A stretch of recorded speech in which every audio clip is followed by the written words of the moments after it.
আজি কেইদিনমানৰ পাৰৰ পৰা মোৰ মন অতিকে চঞ্চল।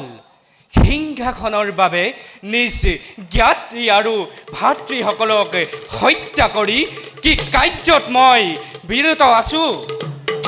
সেয়েহে ভাইহঁত মন মোৰ অতিকে চঞ্চল।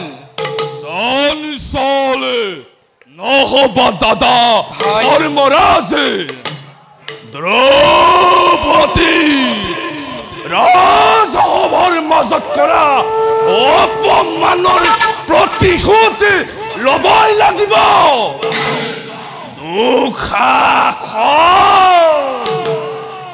দুঃশাসনৰ ৰক্তপান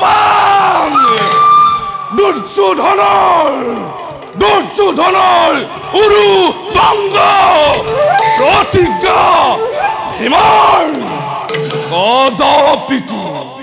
কদাপিতো বিচলিত নহয় ভীম প্ৰতিজ্ঞাৰ পৰা। দাদা ভাই, যদুপতি থাকোঁতে সহায় নকৰিবা চিন্তা তুমি শত্ৰু বিনাশৰ বাবে। চলে বলে কিম্বা কৌশলে হলেও কৌৰৱক নিৰ্মূল কৰাই আমাৰ প্ৰধান কৰ্তব্য। দাদা ভাই সদা কৌৰৱৰ লুপ্ত কৰিম পৃথিৱীৰ পৰা। দাদা ভাই বধ কৰি কৌৰৱসমূহে কৌৰৱৰ নাম লুপ্ত কৰিমেই পৃথিৱীৰ পৰা। চঞ্চল হ'ব কৰ্মক্ষেত্ৰত সংগ্ৰহৰ। তেন্তে ব'লা ভাইহঁত নিজ নিজ কাৰ্যত হওঁ অগ্ৰসৰ।